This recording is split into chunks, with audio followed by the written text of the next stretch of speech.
Saudações, minhas queridas, meus queridos. Eu sou o professor de História, Felipe Clovan, e eu estou hoje aqui para falar com vocês sobre o perigo fascista, através de uma perspectiva interdisciplinar, tentando fazer um pequeno aparato do contexto histórico, passando por algum conceitual sociológico do que é o fascismo, chegando até um perfil psicossocial do fascista. O que eu vou fazer aqui é um grande resumo, são elementos básicos, fundamentais, sem grandes discussões. Com o tempo depois, eu pretendo fazer uma videoaula mais extensa para poder explicar cada parte, né, da ascensão fascista e o que é o fascismo. Então, na verdade, o que eu estou fazendo hoje é uma tentativa de combater aí esse monte de absurdos divulgados pelo WhatsApp, pelo Facebook, pelo Twitter, pelo Instagram, e que, na verdade, não reflete nenhum estudo cientificamente conduzido, não está em nenhuma bibliografia consagrada, e que tenha passado pelo crivo da academia, né? Então vamos lá de maneira muito rápida para falar sobre o perigo fascista. Então, para poder falar do fascismo, a gente tem que retornar até o final do século XIX, início do XX. A gente tem que dizer que o que predominava era a ideologia do liberalismo econômico clássico. Ele tinha como uma premissa básica de que o Estado ele deve evitar intervir na economia, então não havia nenhum órgão regulador entre as nações, entre as empresas, entre o capital especulativo e o capital produtivo, né? Então, na verdade, era um laissez-faire, ou seja, deixa fazer, cada um faz de um jeito e não tem ninguém para controlar isso. Então, os liberais acreditavam que a partir dessa premissa o mundo iria progressivamente viver um mundo melhor, mas não foi o que aconteceu.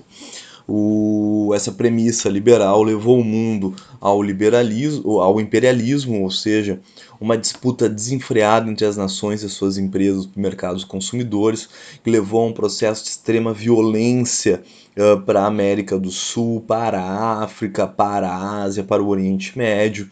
Esse conflito imperialista, essa disputa entre as nações e as suas empresas, acabou levando à Primeira Guerra Mundial.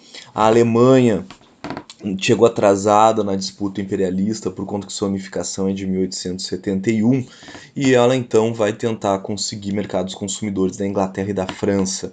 Ela vai perder a guerra, ela vai ser obrigada a assinar um tratado humilhante chamado Tratado de Versalhes.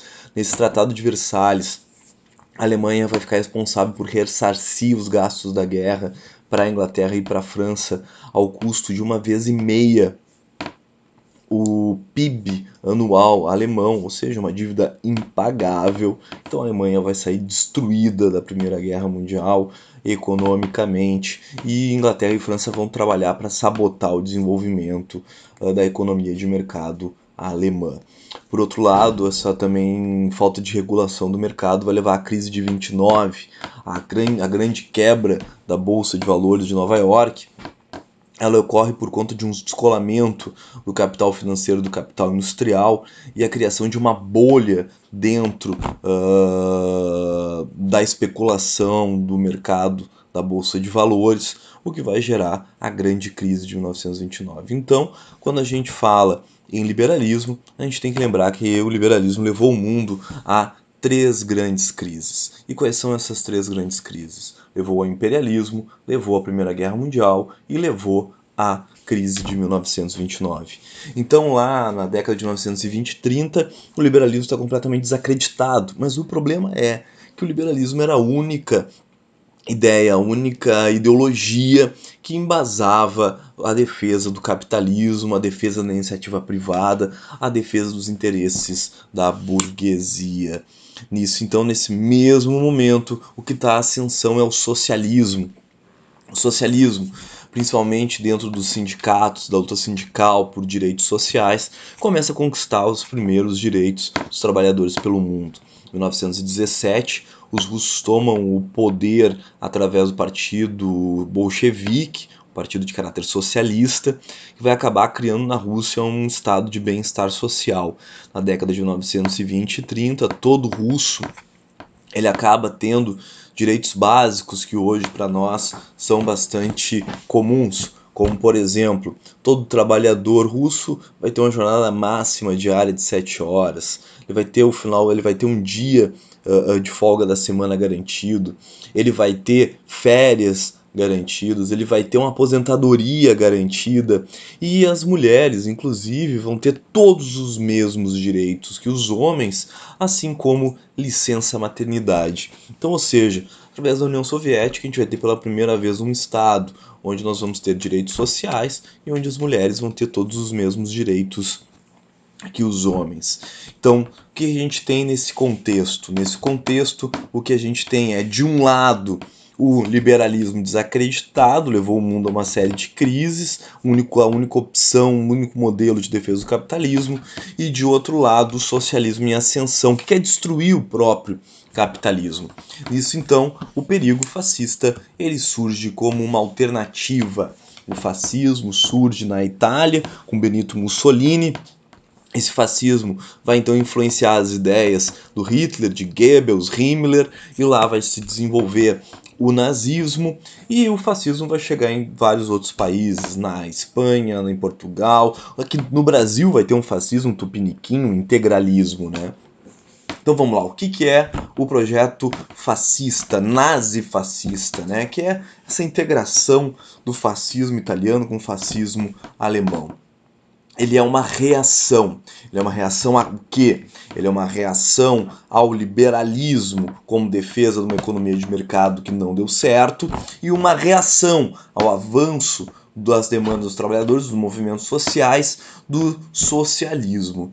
E essa reação qual é que tem qual que é o objetivo que ele tem? Ele tem o objetivo de proteção da economia de mercado italiana e alemã. Então, o fascismo ele nasce com uma opção, uma terceira via para salvar o capitalismo alemão, o capitalismo italiano, do liberalismo que não se mostra eficiente para isso e do socialismo que quer destruir o próprio capitalismo.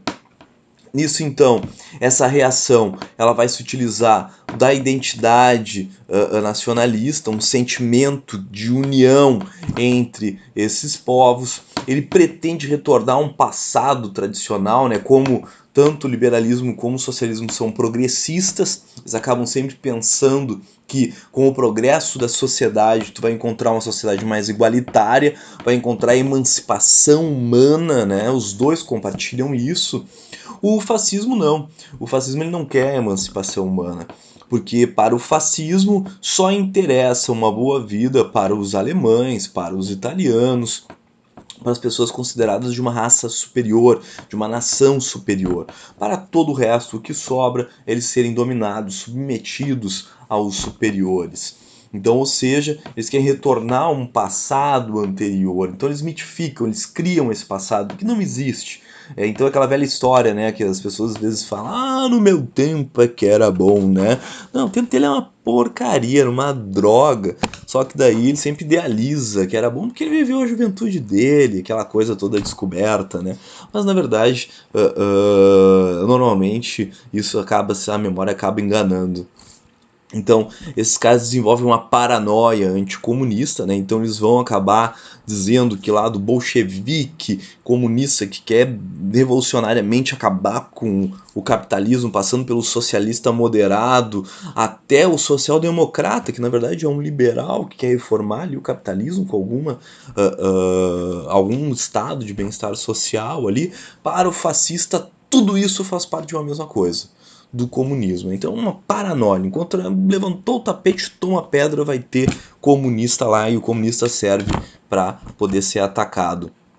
E por outro lado, isso é também uma potencialização, isso também é uma continuação lá da ideologia imperialista do século XIX, que o fascismo ele pretende lá preservar a supremacia do homem branco, heterossexual e cristão, né? Então, ou seja, esse assunto aí, fascismo, ele não é algo que ficou no passado, ele é algo que ainda é bastante atual, né? O fascismo é do século XX, o século XX está ali, nós estamos recém no início do século XXI, então ele continua bem atual. E aí sempre entra aquela velha história, tá, mas professor, e o judeu, né? O que o judeu tem a ver com isso? O judeu é a figura perfeita que os nazistas encontram como bode expiatório para resolver os problemas da Alemanha. Porque o judeu ele já sofre desde o final da Idade Média um preconceito, porque o judeu ele já desde aquele tempo está ligado ao capital bancário, ou seja, o judeu faz investimentos bancários, ele pratica ali pequenas agiotagens, o judeu ele sempre acaba guardando uma poupança dado a precariedade em que ele vive, num sistema onde ele não tem um Estado, onde ele não tem uma nação, não tem ninguém protegendo ele. Por conta disso e ele sofrendo preconceito de tudo que é lado, ele tem que ter sempre ali um dinheirinho guardado para poder, em caso de emergência, poder se proteger dos ataques, principalmente dos cristãos. Esse judeu, então, ele vai ser realmente os primeiros banqueiros do mundo tão ligados aos judeus, mas lá no início do século XX não quer dizer que todo banqueiro é um judeu, né? Muito pelo contrário, não existem evidências que comprovem isso. Só que daí o que o Hitler faz? O Hitler ele vai lá e diz que o fundador do socialismo é um judeu, porque o Karl Marx efetivamente era descendente de judeus. E dele vai criar uma grande teoria da conspiração.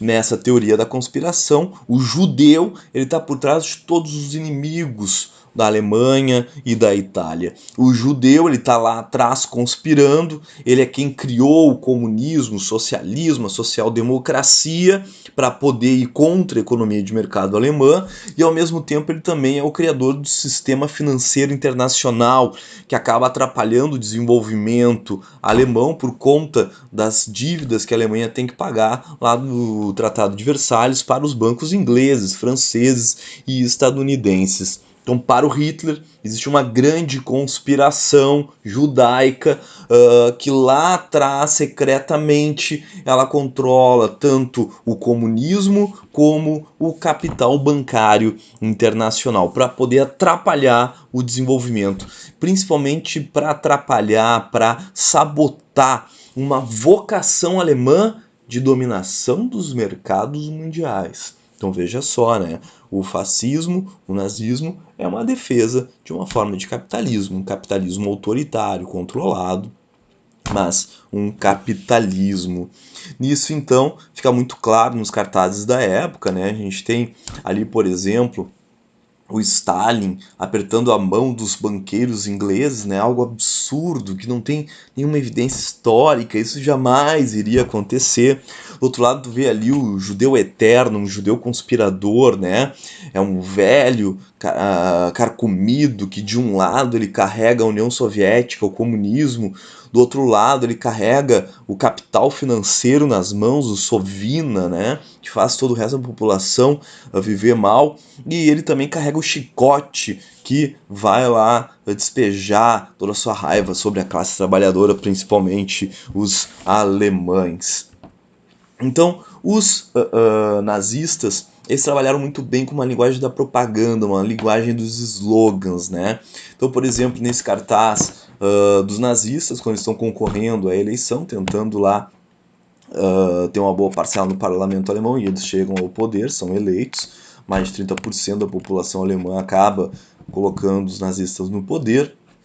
Esse cartaz fica muito evidente, né? Um discurso mais reforçado pelos fascistas é o combate à corrupção. Então, nesse cartaz diz, para acabar com a corrupção, vote nos nazistas, vote nazismo, né? E o que o nazismo está atacando ali? O nazismo está atacando de um lado os comunistas, né? E de outro lado o capital financeiro internacional representado pela Inglaterra, pela França e pelos Estados Unidos. Então esse discurso de ataque à corrupção, né? Ele sempre vai ser um discurso muito bem utilizado para todos aqueles que não conseguem comprovar racionalmente o seu projeto político ao que eles vieram, né?